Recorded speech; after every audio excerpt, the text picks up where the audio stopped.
তেসরা এপ্রিল মনোনয়নপত্র জমা দেবেন শিলচর লোকসভা আসনের কংগ্রেস প্রার্থী সূর্যকান্ত সরকার। এদিন উপস্থিত থাকবেন এআইসিসি ও এপিসিসির নেতারা। আজ কাছাড়ের টিকলপার জিপি এলাকায় আয়োজিত সভায় বক্তব্য রাখতে গিয়ে প্রার্থী নিজেই এই খবর জানিয়েছেন। তিনি এদিন সর্বস্তরের দলীয় কর্মীদের শিলচর জেলা কংগ্রেস কার্যালয়ে উপস্থিত থাকার আহ্বান জানান। সভায় প্রধান অতিথির ভাষণে সূর্যকান্ত বলেন, বর্তমান কেন্দ্রীয় ও রাজ্য সরকার জনগণের স্বার্থে কোনো কাজ করছে না।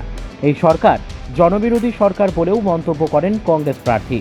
আরও বলেন, বরাকে সরকারি কার্যালয়গুলোতে তৃতীয় ও চতুর্থ শ্রেণীর নিযুক্তি স্থায়ীভাবে হওয়ার কথা ছিল, কিন্তু সব অফিসে গিয়ে দেখা যায় ওইসব পদে বাইরের লোকরা নিযুক্তি পেয়েছেন।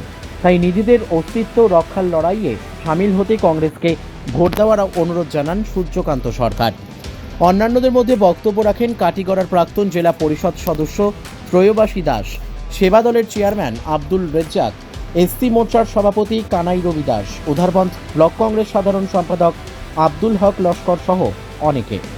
পৌরোহিত্য করেন উধারবন্দ ব্লক কংগ্রেস সভাপতি পুলক রায়। উপস্থিত ছিলেন সেবা দলের ইয়ং ব্রিগেডের চেয়ারম্যান অর্কদীপ রায় চৌধুরী, ব্লক কংগ্রেসের দুই সহ সভাপতি ললিত গোয়ালা ও সুদীপ ধর, বুথ সভাপতি ইলাশ আলী সহ অন্যান্য কর্মী ও সমর্থকরা। উধারবন্দ থেকে শিবাজি ধরের রিপোর্ট, নববার্তা টুডে। এইটা হইল কি আবার এই যে আমরা যেটা করলাম অস্তিত্ব, আমরা যে মৌলিক অধিকার ধ্বংস করার একটা রাস্তা। আগামী দিনে আমরা যদি সতর্ক না হই, তাইলে আমরা এমন একটা দিকে যাইতেছি, আমরা এইবার হয়তো খুশিতে গিয়া এবার লোকসভা নির্বাচনে ভোট দিব, আর আমরা ভোট দিতে লাগতো না। আর আমরা ওইখানে যারা মেঘালয়ে যারা খাসিয়া মানুষ ছাড়া তারা জমি কেনা বেচা আমরা চাইলেও আমরা করতে পারি না। সেম আমরা এখানে আমরা ওই দিকে যাইতেছি। এই যে বর্তমান সরকার মানে কি? গণতান্ত্রিক সরকার মানে জনসাধারণের দ্বারা, জনসাধারণের জন্য, জনসাধারণের সরকার। তিনটাতেই জনসাধারণ লেখা। তবে ভালো করে লক্ষ্য করে দেখবেন, বর্তমান দিল্লি সরকার, কেন্দ্রীয় সরকার, রাজ্য সরকার জনগণের স্বার্থে কোনো কাজ করতেছে না, জনবিরোধী কাজ করতেছে। আপনি উদাহরণ দেখুন, এই যে ডিলিমিটেশন প্রসেস যেটা গেছে, সীমা পুনর্নির্ধারণ বিধানসভার যেটা হইল, এতদিন পরে আমরা আশা করছিলাম বরাকবেলিতে আমরা 15টা বিধানসভা সিট আছে, কমপক্ষে 16, 17, 18, 20 2-3টা বাড়বো। ওই জায়গায় বরাকবেলি থেকে 2টা কাটিয়ে নিয়ে গেল। এটা কেউ আশা করছিলেন না, কল্পনাও করছি না যে এরকম কমই যাইব 2টা। দ্বিতীয়ত, আজকে এই যে উধারবন্দ কনস্টিটিউন্সি, আপনারা জানেন উধারবন্দের কিছু মাইনরিটি মানুষের কাটিয়ে নিয়ে সোনাই ঢুকাই দিচ্ছে। আবার বরখলার কনস্টিটিউন্সি ওইদিকে বালাছড়া, আর ওদিকে জানেন কই গেছে মিজোরাম বর্ডার, এটা মানে লাইক কাশ্মীর থেকে কন্যাকুমারী। এবারে বরখলা বিধানসভায় ঢুকার লেগা ওই যে মিজোরাম বর্ডারের মানুষে কইছেনি যে সরকারে কইছেনি যে আমরা বরখলা নিয়ে যাও, কইছেনি? যদি কইতো তাহলে বুঝলাম না জনসাধারণের স্বার্থে করা হয়েছে। আপনারা যদি কইতেন এখানে এই যে কিছু উধারবন্দের কনস্টিটিউন্সির কিছু মানুষের সোনাই কাটিয়ে নিয়ে গেছে, এরা চাইছেন যে বাবু আমরা সোনাই যাইতে চাই, আমরা উধারবন্দ বিধানসভাতে খুশি না, কেউ কি কইছে? আপনারা কইছিলেন নি যে আমরা কোন বিধানসভায় থাকতে চাই?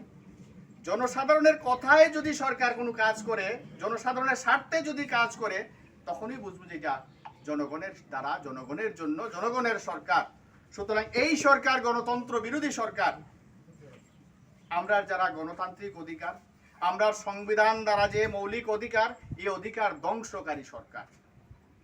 এইবার আপনারা বুঝিয়ে নিন, এই যে নির্বাচন, আজকে এই নির্বাচনে যদি আপনারা সঠিক প্রতিনিধি নির্বাচন না করেন, এটা তো খালি সামান্য সমস্যা, এমন সব সমস্যা তারা সৃষ্টি করতেছে। এই সমস্যাগুলা সমাধান করতে গেলে আমরা জনগণের সাধারণ কথায় হইতো না, আমরা আওয়াজ দিতে লাগবো বিধানসভায়, আওয়াজ দিতে লাগবো সংসদে। সুতরাং এই নির্বাচনটা এই জন্যই কইতেছি যে গতানুগতিক নির্বাচন না, এই নির্বাচনটারে আমরা বরাকবেলির জনসাধারণ একটা আন্দোলনমুখী রূপ দিতে লাগবে।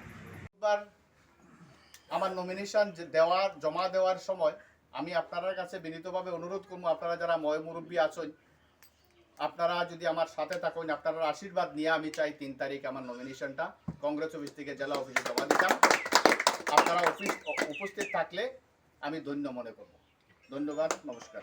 তো এই যে তৃতীয় শ্রেণীর, চতুর্থ শ্রেণীর কাজ চাকরি আছেন, এই চাকরিগুলো আমরা স্থানীয়ভাবে সিলেকশন করতাম। আমরা এই এলাকার নেতারার মাধ্যমে, এই এলাকার ডিসি অফিসের মাধ্যমে বা যে ডিপার্টমেন্টের চাকরি আছেন, স্থানীয়ভাবে অ্যাডভার্টাইজমেন্ট দিয়া স্থানীয়ভাবে নির্বাচন করা হইতো। এইবার আপনি গিয়া দেখবেন শিলচরের বিভিন্ন সরকারি অফিসের চৌকিদার পর্যন্ত এই বরাকবেলির বাইরের থেকে আইছে। এক একটা অফিসে যদি আপনার নতুন নতুন স্টাফ, আপনারা যদি সরকারি অফিসে যান, দেখবেন এগুলো সব কিন্তু বাইরের ছেলে মেয়েরা। আপনি জানি না, লক্ষ্য করছেন কিনা এটা? হ্যাঁ, ওই তো আমি মিশা কথা কইতেছি নি। যে কোনো অফিসে গেলে বাইরের ছেলেমেয়েরা চাকরি পাইছে। আমার এই যে গ্রেড 3, চতুর্থ শ্রেণী, তৃতীয় শ্রেণীর চাকরি, এগুলো স্থানীয়ভাবে হওয়ার কথা। এইটারে নতুন আইন করে এখন তারা সব গুয়াহাটির থেকে করে।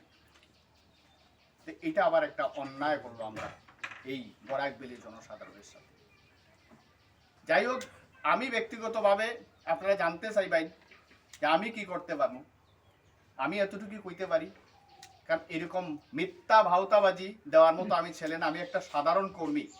আমার পূর্ববর্তী বক্তারা কইয়ে গেছেন, প্রায় গত 25-30 বছর যাবৎ কংগ্রেসের একনিষ্ঠ কর্মী হিসাবে এবং যতটুকু সম্ভব বিভিন্ন নেতারার সংস্পর্শে থাকিয়া, এই গ্রাম কাছারের বিভিন্ন জনসাধারণের পাশে থাকিয়া জনসাধারণের কাজ করার আমি চেষ্টা করছি।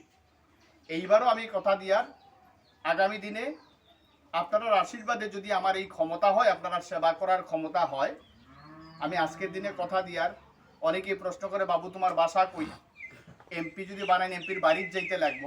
কিন্তু এখন এর দিন বদলে গেছে। দেখবেন যে কোনো জিনিস ফোন করলে বাড়িতেই যায় না নি, এখন যে কোনো জিনিস ফোন করলে বাড়িতেই যায়। আমারও নীতি হইল গিয়া service at the door step, আপনার দরজায় আমি সেবায় প্রস্তুত থাকবো।